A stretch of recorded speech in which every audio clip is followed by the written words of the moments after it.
In this part, we want to learn how to compute the Voronoi diagram. And for that, we need the concept of the beachline. But first, let's try to do it very stupid way, do it brute force. We defined all these Voronoi cells as the intersection of all these half planes between two sides.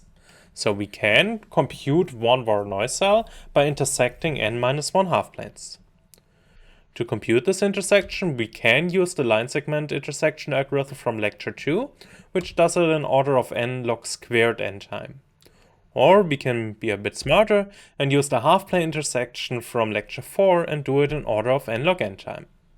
But since we have to do it for every side, we need order of n squared log n time in total. However, the complexity of the Voronoi diagram is linear, so it would be very nice if we don't need something quadratic or even more than quadratic to compute it, but rather something linear or order of n log n time. And the first idea you usually have is that we use a sweepline algorithm. So let's have a look at this situation. We have these three sides, and we have a Voronoi vertex here. And we have these three Voronoi edges. Now imagine we do a sweepline from top to bottom, and we end up at this vertex here. Now when the sweepline ends up here, it has to realize this is a Voronoi vertex, so that it knows these two edges end and a new edge starts here. The problem is that this side here, that hasn't been seen by the sweepline yet. So when we reach a Voronoi vertex, we don't even know all the sides yet that define this Voronoi vertex. So there's no way for the sweepline to know here already that this is indeed a Voronoi vertex instead of looking into the future. And then we would have to move on until we reach the side, then realize, oh wait a second, there was a Voronoi vertex up there, then we move back and continue again. But we don't know how far we go back, so this might take way too long. If for every side we have to go back and restart, then we are again at n squared log n time. So this doesn't really work that way. So what's the problem here? We have some parts that are above or on the sweep line where we don't even know what it is yet. But some parts that are above it we already know. So what are the parts above the sweep line that are already fixed by what we've seen? Can you come up with something that's maybe already fixed? So let's just take a single side in the sweep line. And now I want to look at some point where the distance to the side is the same as the distance to the sweep line.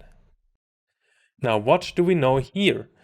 Well, for this point, there cannot be the closest point below the sweep line, because P is already as close as the sweep line is.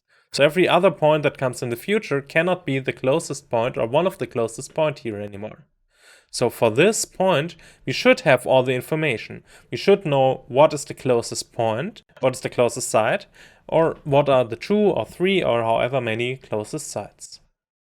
And we know all the information for all the points where the distance to P is the same as the distance to the sweep line. So all the points on this parabola. Can you calculate what is this parabola if our point lies as coordinate 0, 1 and the sweep line at y coordinate -1? This is exactly the parabola that has focus P and directrix L. That's exactly how this parabola is defined, that all the points have the same distance to the directrix as to the focus. And how to get the exact formula for this that you can look up, that is not too hard to do, but that's not something we have to do here. So for a single side, for all the points on this parabola or above this parabola, everything is fixed. That means if we take all the points and we compute all the parabolas, and then we take the lower envelope of this union, then we know exactly what is fixed and what above this lower envelope is also fixed. So if we just take 4 sides, we compute the 4 parabolas, and then we look at the lower envelope here, then this gives us exactly the beachline. And everything that is above this beachline, which is not really a line but a quite complex curve, that is already fixed. Everything that is above here is closer to some side that we've already seen than all the sides that we haven't seen so far. And only what is exactly on the beach line or what is below the beach line is something that we still have to handle. And one more observation is all these parabolas are x-monotone, and if we take the union of them, then the lower envelope is still x-monotone. We cannot just go back and forth again. So the sweep line, the beach line, is also x-monotone. But what does this beach line have to do with a Voronoi diagram? And that is very fascinating. So for that, I want to show you two demos. And the first one is a demo on desmos.com. So we have 5 sides here, and we've already drawn the Voronoi diagram. The Voronoi cells in different colors. And here we have a sweep line that we can control. And now I want to move with you the sweep line downwards. We get to the first point, and now we can see how the beach line looks like here. You can see it goes broader, it goes broader, we get the next point, and it moves. And we still have the beach line as the lower envelope. And now we see something interesting. We have this intersection between the two parabolas.